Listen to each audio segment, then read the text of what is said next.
National rural health mission என்ற தேசிய கிராமப்புற சுகாதார திட்டத்தை இந்தியாவுக்கு தந்தவர். அதன் மூலம் 108 ஆம்புலன்ஸ், தன்னிறைவு பெற்ற மேம்படுத்தப்பட்ட ஆரம்ப சுகாதார நிலையங்கள், கிராமப்புற மகளிர்களுக்காக ஆஷா திட்டம் என்ற எண்ணற்ற சுகாதார திட்டங்களை இந்தியாவிற்கு வழங்கியவர். போலியோ ஒழிப்பு, பொது இடங்களில் புகைப்பிடிக்கும் தடை சட்டம் போன்ற ப்ராகிரசிவ் திட்டங்களுக்காக 4 உலக விருதுகளை பெற்றவர். பசுமை தாயகம் தலைவராக பணியாற்றிய காலகட்டத்தில் வேலூர் தோல் பதநீரும் தொழிற்சாலைகளுக்கு எதிராக மிதிவண்டி பேரணி, சைக்கிள் மோட்டார் பைக் பேரணி, பள்ளிக்கரணை சதுப்பு நில பாதுகாப்புக்கான பேரணி, புகையிலை ஒழிப்புக்காக கடுமையான பிரச்சாரங்களை மேற்கொண்டவர்.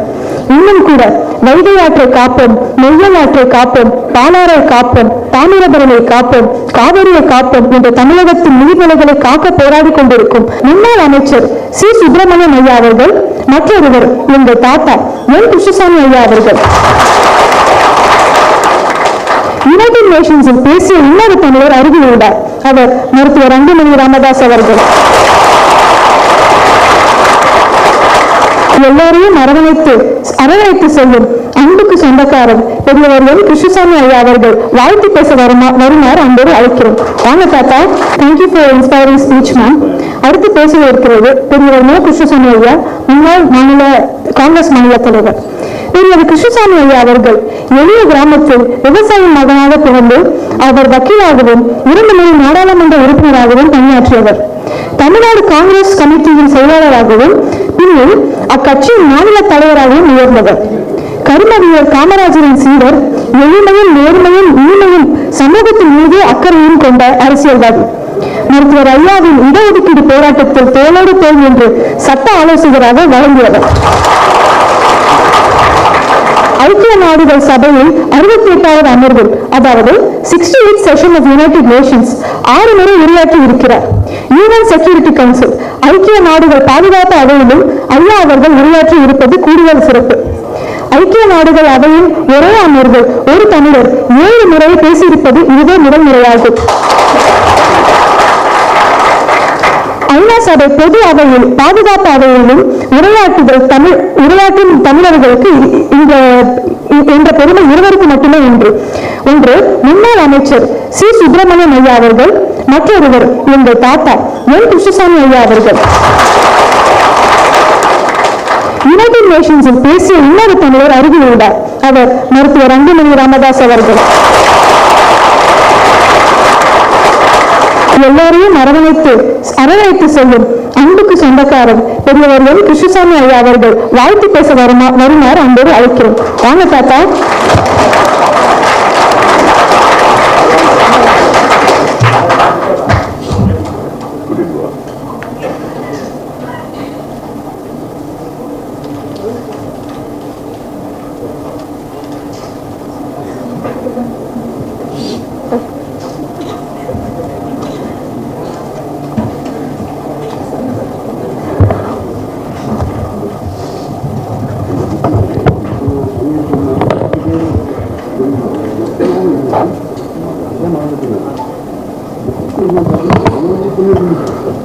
பசுமை தாயகம் நடத்துகின்ற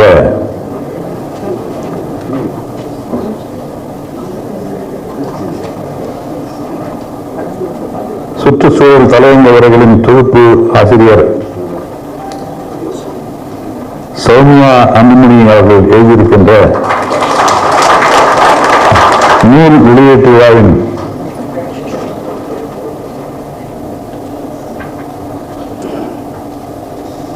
தலைவர் சௌமியா அன்புமணி அவர்களே, வரவேற்புரை ஆற்றிய இரா அருள் அவர்களே, என்னுடைய அருமை நண்பர்,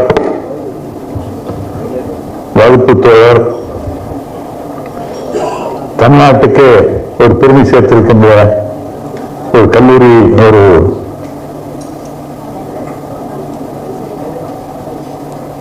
கல்லூரின்னு சொல்ல முடியாது, ஒரு யூனிவர்சிட்டி நடத்தி கொண்டிருக்கின்ற நாங்கள் 60 ஆண்டுகள் தோழர்கள். வேறு சொன்ன மாதிரி 1961 கல்லூரியிலே சேர்ந்தோம். மாணவர்களுடன் சேர்ந்துடும், 2 பேரும் ஒன்னா இருந்தோம். அதுக்காக 2 பேரும் எலெக்ஷன் நின்னோம். என்னுடைய தோழர் மரியாதைக்கும் நான்குக்கும் உரிய கல்விக்கோ முனைவர் கோ விஸ்வநாதன் அவர்களே,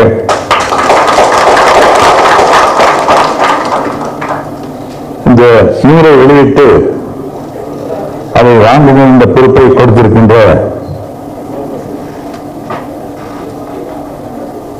திருமதி வனிதா மோகன் அவர்களே,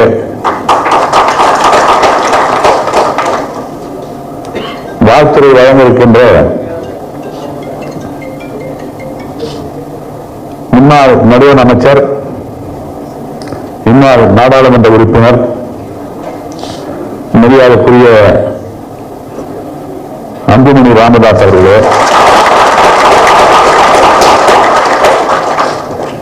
இங்கே வந்திருக்கின்ற என்னுடைய அருமை நண்பர்கள், முன்னாள் தேர்வாணைக்குழு தலைவர் நண்பர் காசி விஸ்வநாதன் அவர்களே, முன்னாள் அமைச்சர் AK மூர்த்தி அவர்களே, முன்னாள் நாடாளுமன்ற உறுப்பினர் தன்ராஜ் அவர்களே, பெரியவர் சுல்தான் இஸ்மாயில் அவர்களே, பேராசிரியர், நண்பர்களே, பெரியவர்களே, தாய்மார்களே, உங்கள் அனைவருக்கும் என்னுடைய நன்றி கலந்த வணக்கத்தை தெரிவித்துக் கொள்கிறேன். இது சொல்லாத பேச்சு அதான் நல்லா இருக்கீங்க, அதான் எல்லாத்தையும் கம்பேர் பண்ணி சொல்லிட்டு அது பேர விட்டுட்ட என்ன வீட்டுக்கு போன என்ன தாத்தா என் பேர சொல்லக்கூடாதா அப்படின்னு கேட்கும். அது தைரியமா கேட்கும். அது வேற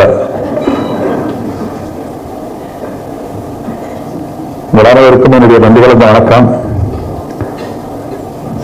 இந்த நூல் வெளியீட்டு விழாவிலே கலந்து கொள்வதில் உண்மையிலேயே நான் மகிழ்ச்சி அடைகின்றேன், பெருமைப்படுகிறது. காரணம், இந்த நூலை கம்பேர் பண்ணி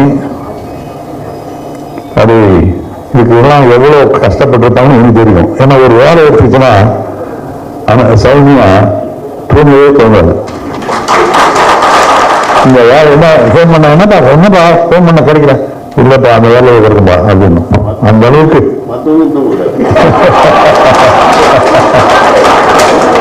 தோணாது. அப்படி ஒரு வேலைன்னா அது அப்படிதான். காரணம், எல்லாமே பர்ஃபெக்டா இருக்கணும்.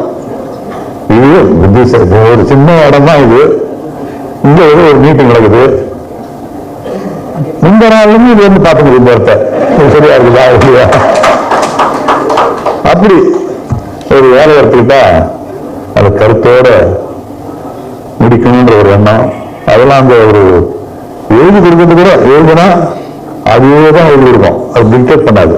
பொதுவா அதுவே எழுதி கொடுத்துதான் பின் பண்ண சொல்லுவோம். பின் பண்ண பிறகு அதை பார்த்து இது சரியாகுதா, அது சரியாகுது, ஒரு ஸ்பெல்லிங் மிஸ்டேக் இருக்கா, அதெல்லாம் பார்க்கும். அந்த அளவுக்கு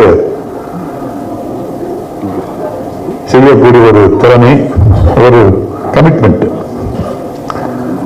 நல்ல இந்த பசுமை தாயகம் என்ற ஒரு அமைப்பை மருத்துவர் ஐயா அவர்கள் ஆரம்பித்தார்கள். அவர் எப்பவுமே ஏதாவது புதுசாக தான் பண்ணுவார். சொன்னார் நம்முடைய விஸ்வநாதன் அவர்கள், இந்த குடின்றதுல இந்த ஒரே கட்சி இவங்க தான், அதை ஒழிக்கணும் அப்படின்னு சொன்னார். அதான் உண்மை.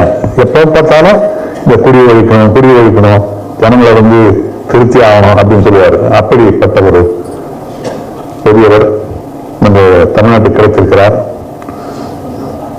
ஆனா அவர் நினைக்கிறது தான் நடக்கலன்னு போன நான் ஒரு வார்த்தை முன்னு பேப்பர்ல பார்த்தேன், இவ்வளவு தூரம் பண்றோம் ஒன்னும் சரியா வரலையே, நான் என்ன பண்றது அப்படின்னு ரொம்ப கஷ்டப்பட்டாரு. பேப்பர்ல வந்தது. அந்த அளவுக்கு அவரும் இதுக்காக பாடுபட்டவர். தலையில இது பாண்டு எடுத்துட்டு போய் ஏரியில மண்ணு வாடுறாரு. பார்த்துட்டு கொஞ்சம் புக்கில் போட்டுவாங்க பாருங்க. அப்படி தமிழ தலையில மண்ணு எடுத்துட்டு போய் சுமந்து ஏரி பிசுப்படுறது, மரங்களை வருது, சாதாரண மரங்கள், மிச்சக்காக்கான மரங்கள்லாம் நட்டாங்க.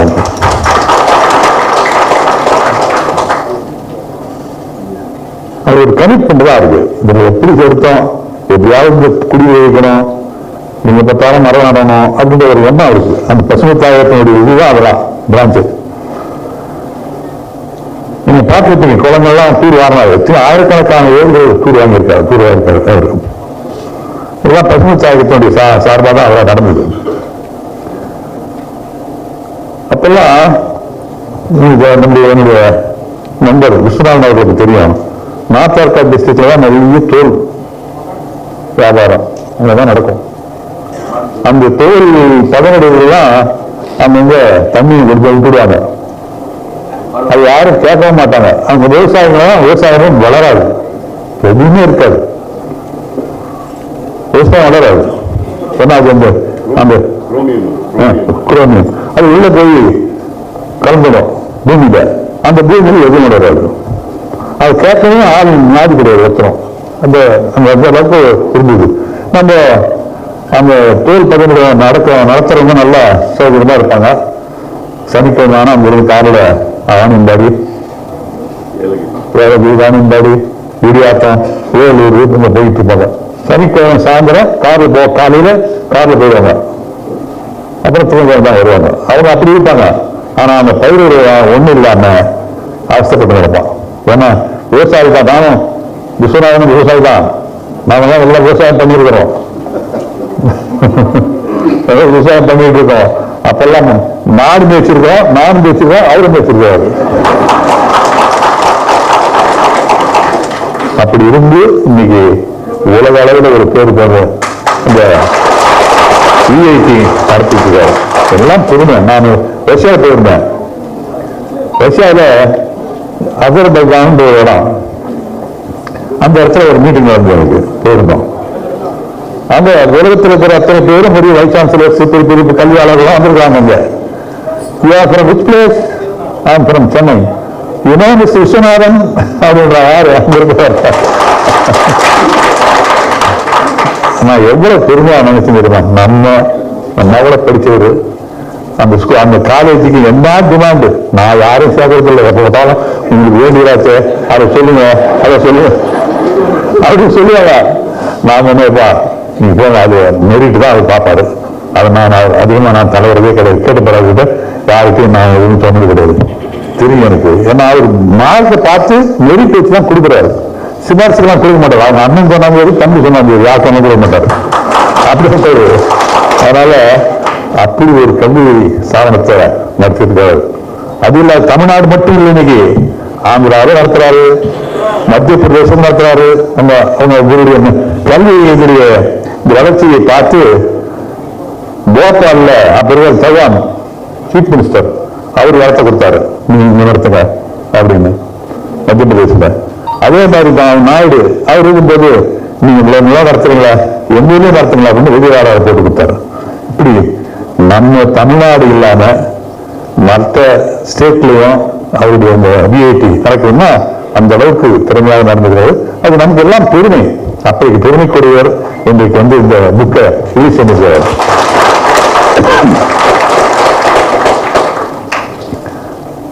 இந்த பசுமைத்தான் நானே பார்த்திருக்கேன். ராணிப்பேட்டையில அங்க இருக்கிற நிலமெல்லாம் அந்த சாயம் போய் போய் ஒன்னும் வளராது, யாரை பற்றியும் காலப்படுறதில்லை. அதுக்கப்புறம் இவங்கெல்லாம் ஏற்பட்டு சைக்கிள் பயிரங்கெல்லாம் போனாங்க, போயிட்டு ஜனங்களாண்ட ஒரு விழிப்புணர்வு ஏற்படுத்தினாங்க. இந்த மாதிரி நீங்க சாயக்கு இந்த தோல் பதப்படுறது பண்ணீங்கன்னா இங்க ஒன்னும் வளர்றதில்லை, குடிக்க தண்ணி கிடையாது.